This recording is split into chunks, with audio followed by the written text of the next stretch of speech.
independence. At least we'll get started. Everybody has to wrestle now with their own concept of financial independence or getting rich or becoming wealthy. I know some people are a little uncomfortable with those kind of phrases, and I can understand that. You know, we've heard the phrase, which is true, to love money would certainly be evil. But money's not evil. There is some evil ways to acquire it. The difference between greed and ambition. Contrary to the movie Wall Street, greed is not good. Greed is evil and must be dealt with. Greed is evil. Greed hopes for something for nothing.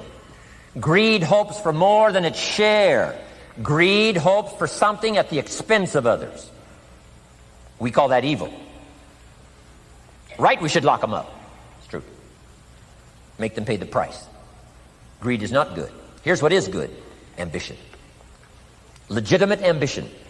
Legitimate ambition says, I only want something at the service of others.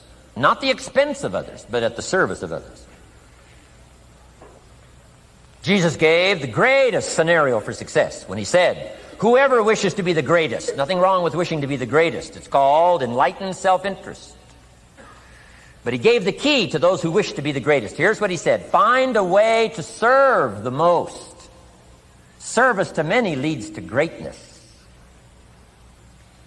Not the expense of many. Not at the calamity of many.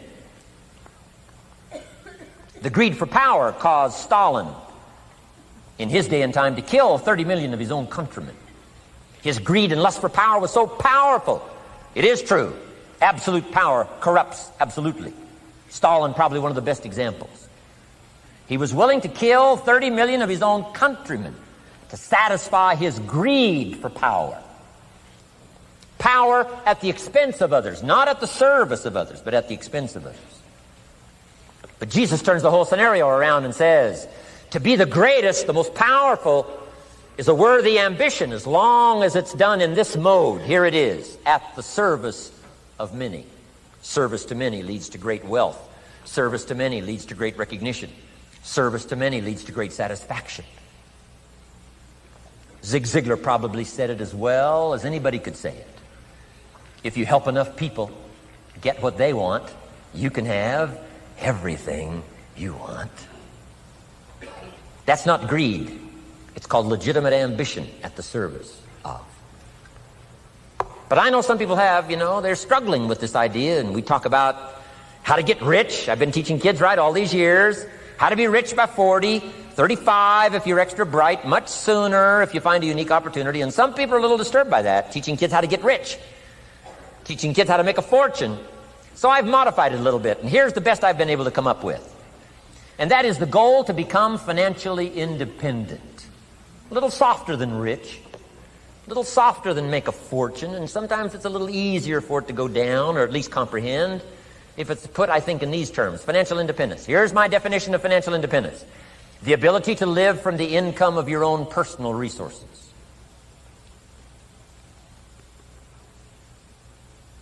It's powerful. And I think it's a worthy goal. I think it's a worthy and legitimate ambition. To render good service, to develop skills in the marketplace, and to become so valuable that you can have the resources, and finally, have enough resources, well invested, to where you could live independent from the income of your own personal resources. Then if you do wise things with your resources and the income, all the things you'd like to do, the projects you'd like to support, things you'd like to take care of that you can't take care of now, I think it's a worthy ambition, financial independence. And let me recommend a book for you to read. The title is The Richest Man in Babylon by George Clason. Perhaps you've already read it. I would suggest that you read it again. It's just a small book. You can read it in one evening.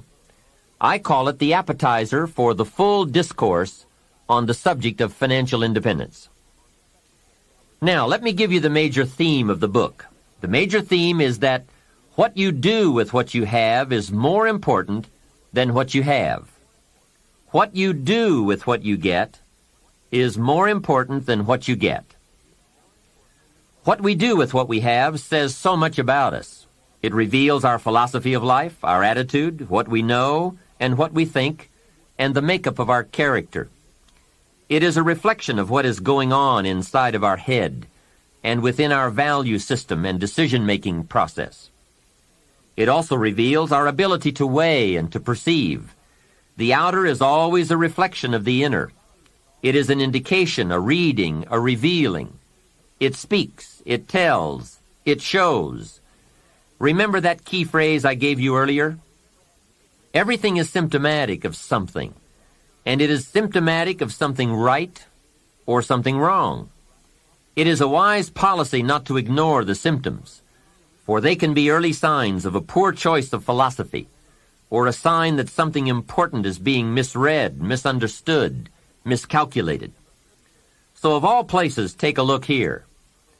What you are doing with your money says something about you. Now, what you're doing may be okay. All I'm suggesting is that you take a look. Let me give you some of the details of a good financial plan as suggested by Clayson's book. First, a very broad but important statement. Learn to live on 70% of your net income. Net meaning the money you have left after paying your taxes. The reason it's 70 is because you're going to be doing some very special things with the 30%. So what's left, 70%, is yours to spend. Now let's talk about the all-important subject of how you allocate the 30%. I remember one day saying to Mr. Schoaf, if I had more money, I would have a better plan. He said to me, Mr. Rohn, I would suggest that if you had a better plan, you would have more money. So it's not the amount that counts, it's the plan that counts. It's not what you allocate, it's how you allocate it. Here's the first part of the allocation process. Of the 30% you're not spending, 10% should go to charity, giving back part of what you have taken out to help those who cannot help themselves. I think that's a good percentage. Now, you can pick your own percentage. It's your life, and it's your plan. But giving your money to a church or to an institution is a good idea. More often than not, they can find the people who are in need. But whether you administer it yourself or give it to an institution to distribute, 10% should be given to charity. And by the way, the best time to teach this allocation process is when a child gets his first dollar. Take him on a visual tour. There's nothing better than visual to illustrate what you're trying to teach. Take him to where some very unfortunate people live who cannot take care of themselves. Kids have big hearts. If they see the problem, they won't have any trouble giving a dime out of every dollar. And one more thing. The time to start this is when the amounts are small. It's pretty easy to flip a dime out of a dollar, and it's a little more difficult to give away 100,000 out of a million. You say, oh, if I had $1 million, I'd give 100,000. I'm not so sure. That's a lot of money. Best we start you early, so you will have the habit before the big money comes your way. Now, here is what to do with the next 10%. Set aside 10% for capital you manage. That is, capital you find ways to utilize. Do some buying and selling yourself. Buy something, fix it, and sell it. Engage in commerce, even if it's only a part-time venture. Your home is a major capital project.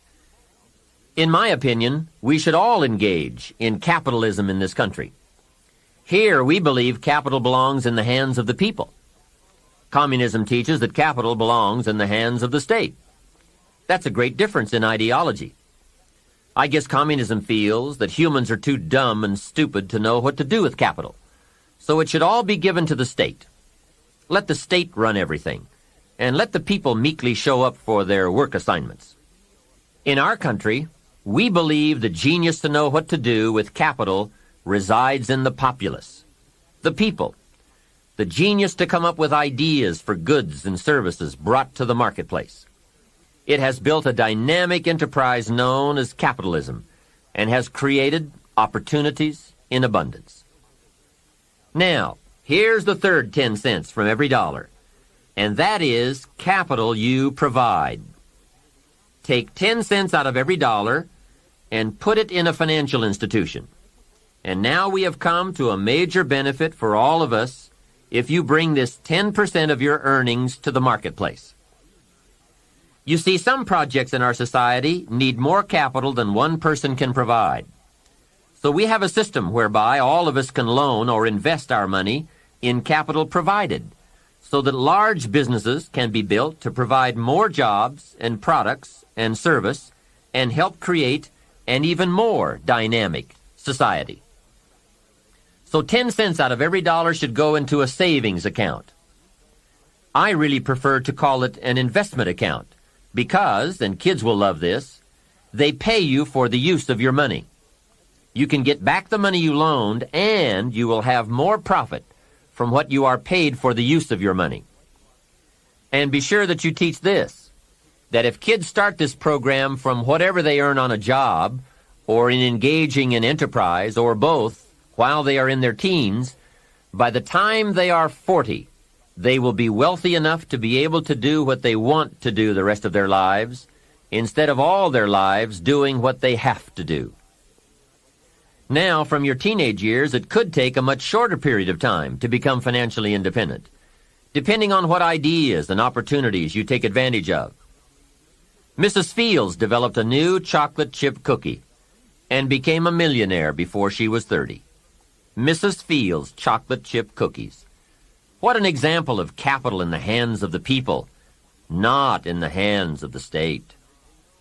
A 10-year-old takes $1, searches around the community and finds a broken, abandoned wagon, pays $1 for it, brings it home, cleans it up, sands off the rust, paints it till it's shiny and new, straightens out the wheel, and sells the like-new wagon for $11. You ask, does a 10-year-old deserve $10 profit? And the answer is, of course. Society now has a mended wagon. And that's what it's all about. Find something and leave it better than you found it. Create a value. Build an equity. It's how we build this most dynamic society called America. And everyone can contribute. Everyone can bring some value to the marketplace. We can all be students of capital, profit, equity, and value. We can all engage in enterprise. We can all participate in the disciplines that bring wealth of lifestyle and treasure. All of us and our children can build the most powerful and attractive society ever. We have the knowledge, the tools, the schools, the market, the resources. All we need is the will.